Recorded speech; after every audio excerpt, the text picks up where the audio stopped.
All right, Bob Rubin, criminal defense attorney. You've been practicing in Atlanta for how long? 35 years. So you've seen some big cases come through the city. Yes. Where would you rank this election indictment in terms of the magnitude and the impact on the legal community here? I think without question, this case is going to be the biggest case ever to come to Georgia. It may be the biggest case that the country's ever seen before it's all said and done. One of the things that has been talked about a lot, we've talked about it here at 11 Live, and has been talked about on social media all over the country, is that here in Georgia, TV cameras are almost always allowed inside the courtroom, and not just for a trial, but for motions hearings, for basically every major step along the way, unlike in federal court, where no cameras are allowed. Right. Do you think that's going to play a factor in this case as we move forward? I do. It's almost inevitable that people will play for the camera. They may not be doing it for malevolent reasons. It may be just something they feel like they have to do, but everybody knows that potential jurors are watching everything about this case. And so it's incumbent upon, frankly, both sides to get their story out to the potential jury pool prior to jury selection ever beginning. That's a very, I think a federal judge would co-sign that argument, most likely. The federal judiciary is pretty staunchly opposed to having cameras in the court for that reason. But Correct. The counter argument, to be fair, is that there may be no case of greater public interest ever than this one. So do you see in some ways that there could be a benefit as well from having the cameras in? There's no question. So just think about it. All the public knows is what the indictment says and the coverage about the indictment. None of the defendants are really supposed to be talking on camera or talking to the print media, and even their lawyers are going to be somewhat circumspect in what they say because they don't want to reveal too much. So it becomes very imbalanced in the lead up to the trial itself. The jury's only going to be hearing one side. So it's going to be helpful for the jurors and certainly for the defendants to start telling their story in these motions hearings. You've been following this case. I know you're familiar with both the federal election indictment and the Fulton County indictment. I want to ask you about possible defenses. You're a defense attorney. I'm sure you have thought this through, but lawyers are always taught to think about a case from every angle. So I want to start here. As best you understand the case here out of Fulton County, what do you think the strongest parts of the prosecutor's case are? Well, there's certainly very distinct parts of the case that are contained in the indictment. There's a whole Coffee County portion of the case that is unlike anything else in the indictment. There's the selection of the alternate electors portion of the case. There's the Jenna Ellis, I think, portion of the case. And there's the Ruby Freeman portion of the case, where there are allegedly several people who tried to pressure Miss Freeman into changing her story and so-called confessing to doing fraudulent conduct. Each case is different, and in a sense, Ms. Willis, by lumping them all together, is going to be trying 4 or 5 different cases and 4 or 5 different conspiracies in one trial. All at the same time? All at the same time. At least if a judge co-signs and signs off on the way she hopes to try this case, right? Because that's not a guarantee. No, not at all. There's going to be, I'm sure, several motions to sever certain defendants out from the other defendants. And I think... Let me interrupt you. I'm so sorry, Bob, but Yeah. for folks who aren't familiar with the legal process, what does a motion to sever look like, and what's the rationale behind it? Right. So once a district attorney decides to indict multiple people together, she has the right to try those people together unless a judge on the defense motion decides to cut people out. It's called severance. And the purpose of the severance is there's a lot of reasons to do it. One, make the trial smaller, because an 18 defendant trial is unwieldy. It takes forever to try. Jury selection will take forever. But also from a defendant's perspective, certain defendants may not want to be lumped in with other defendants. They may have antagonistic defenses, meaning their defense is going to throw shade on the other defendants in the case. And we've already kind of seen it with David Schaefer saying, look, I was just acting pursuant to the advice of my lawyer, Ray Smith, both of whom are defendants in the case. So it may be that Ray Smith wants a severance from David Schaefer.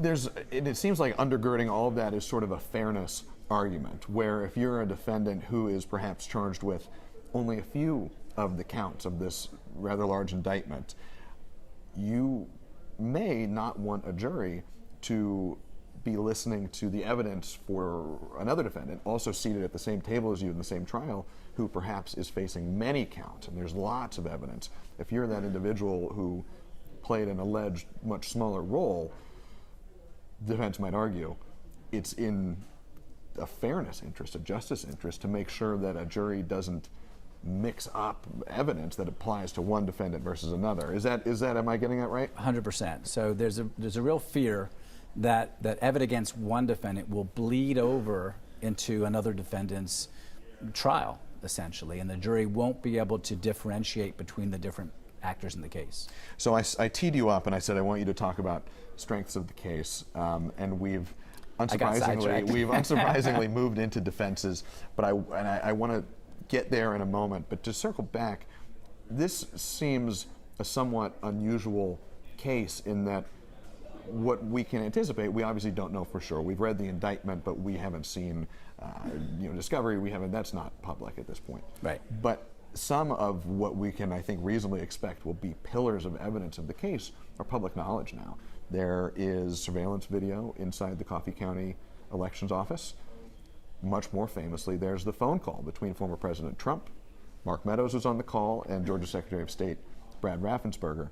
When you look at the prosecution's case, does that call in particular seem a strong tool in their toolbox?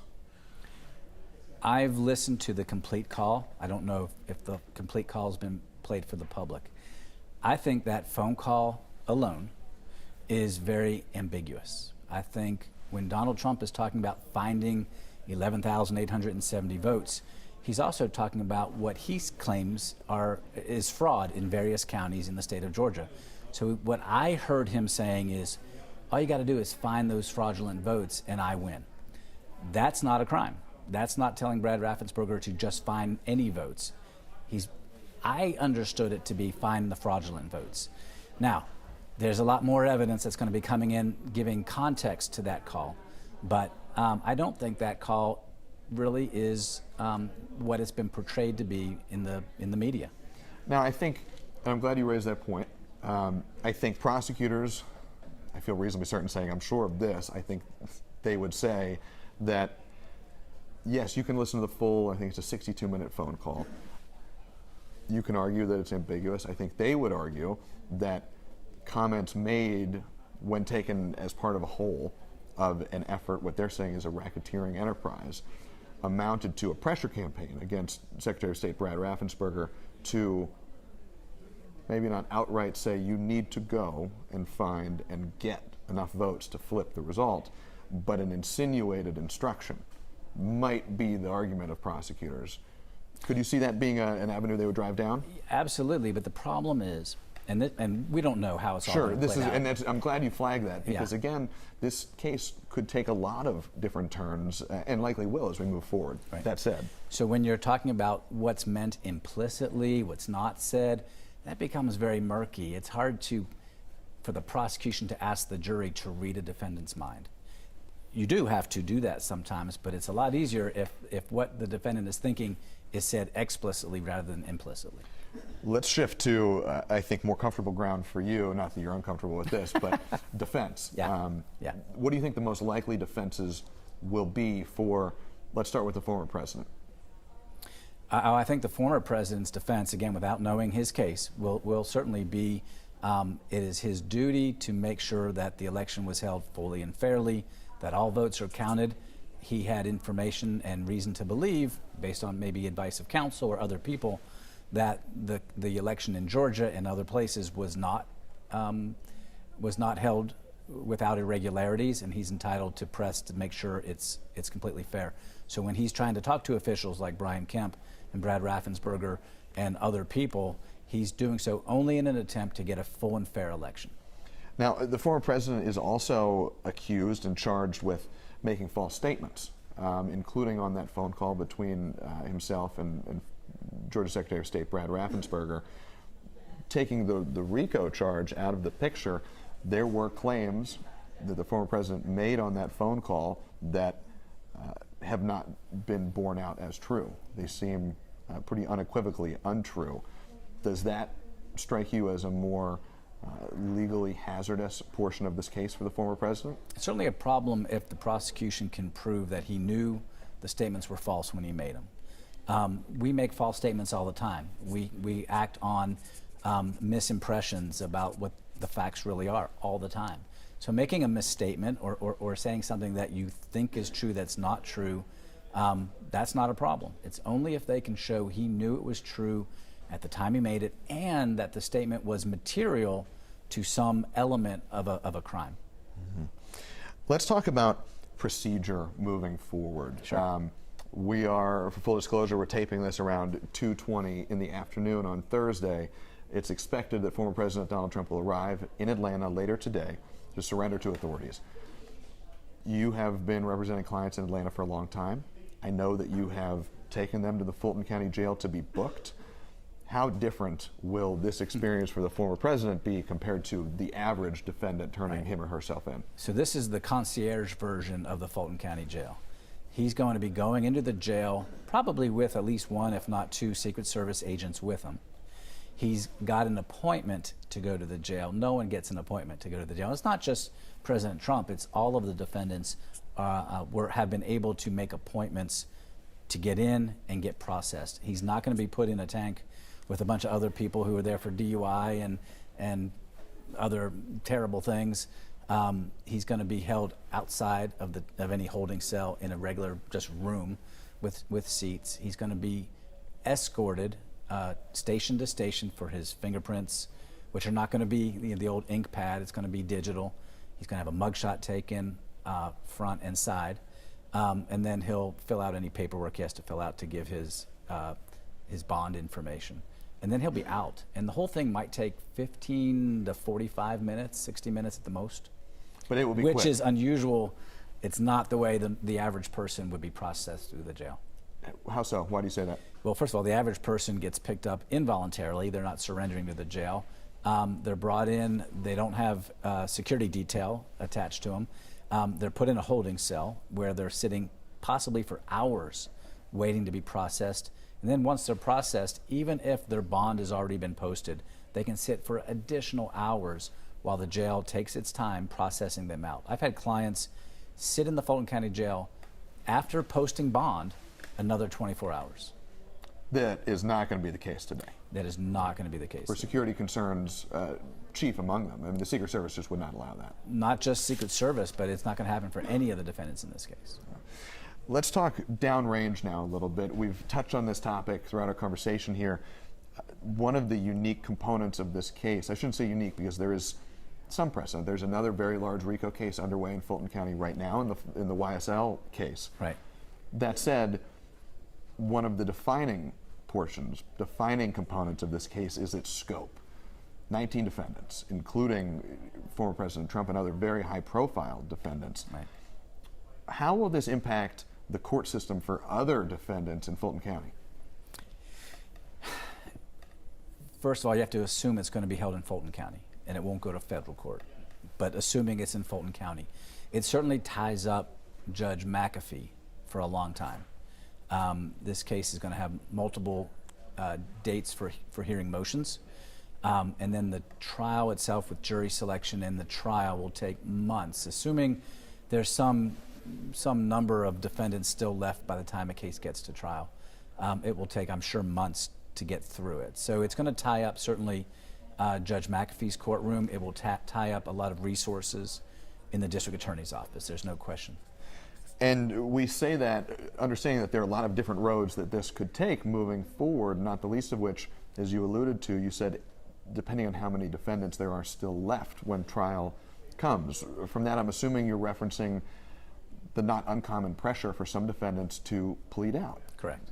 Whoever's watching this, walk them through what particular pressures exist in this case. So it's not unusual in any large multi-defendant case, including the YSL case you referenced or the Atlanta Public School RICO case that Fonnie Willis prosecuted, for them to charge a whole lot of people. In APS, the Atlanta Public School was 33 people. In YSL, I think it was 28 people. In this one, it's 18 people. 18? 19. Or 19. A lot of the people indicted in this case are lower level people. The people, for instance, some of the people who went to Coffee County to watch whatever was happening down there, or the people who pressured Ms. Freeman, who was part of the State Farm Arena counting of ballots. We should say allegedly, as allegedly pressured her. Correct. Those are lower level people. They're not wealthy people, from what I understand, and there's going to be a lot of pressure on them to resolve this case without having to sit through a trial that's going to last potentially 6 months, 7 months. And retaining private counsel would be quite expensive. It's going to be next to impossible unless counsel is willing to work the case basically for free. And so that puts them in a really difficult position that's not really fair, because they're going to resolve their case not necessarily on the merits of whether they're innocent or guilty, but because they can't afford justice in the case. I want to ask you two last questions here, Bob. One is pretty straightforward. The other is more open-ended. I'll start with the straightforward one. There have been motions to remove this case to federal court. Right. So far, no federal judge has agreed to that, but there are motions. The procedure is moving along. Right. Do you think this case will be removed? For those who aren't familiar, what is the process for this to happen? Right. So it's not a very common process, as you can imagine. It's rare for a state court prosecution to get removed to federal court. What the judge, and there's going to be a hearing on Monday regarding Mr. Meadows' motion. The judge is going to be looking to see if Mr. Meadows was acting as a federal officer, and that the actions alleged in the indictment were under color of that office, meaning as part of his duties in that office. And if the judge thinks that Mr. Meadows was acting as a chief of staff for a president within his duties as chief of staff, that would be the exact type of case that would be removed to federal court. So that's the standard that will be evaluated, whether the defendant trying to move to federal court was acting in his or her capacity as a federal officer. Correct. Okay. Last question. I just want to open the floor up to you. We started the interview like this, and I want to circle back to it. You've got decades of experience here in Atlanta. When this indictment was made public roughly a week ago, what went through your mind, and what do you think comes next here? So the first thing that went through my mind was that Fani Willis took a huge swing. She could have narrowed this case to just what happened in Georgia, or in Atlanta for that matter, with the alternative slate of electors. She chose to bring in all of the actors that she alleges were part of a much broader plan, a much more concerted effort to change the results of the election. And that's a huge swing, and that's a tall order. And so I'll be really curious to watch how this plays out, to see if she can really back up the allegations that she's made. I'm looking at it from a defense perspective, and so I'm always ready to see if prosecutors can really pull off what they claim they have. Now, from the prosecution's perspective, and I want you to flag this if you think this is an accurate reading or not, but from the prosecutor's perspective, might they be thinking that if they want to take this case to trial, if they want to get a conviction, which of course they do, or they wouldn't have brought the case, right, perhaps it's in their best interest, given the complex nature of the charges here, to present it to a jury as one full story, as opposed to, like you mentioned, taking maybe a smaller bite at it of a time. Does that perhaps factor into the prosecution's decision to take this big swing, as you called it? There's no question, yeah. So Fani Willis's office is going to be telling a large story about a concerted effort to overturn the election results. And in order to tell that story in its completeness, you have to bring in what certain people allegedly were doing in Coffee County, what certain people were allegedly doing in Pennsylvania or in downtown Atlanta, and tell the whole story so a jury sees why this piece fits in with this piece, et cetera, and hopefully, from her perspective, bring it all home. Okay. Bob Rubin, criminal defense attorney, decades of experience here in Atlanta. Thank you very much. You're welcome. Thanks for having me.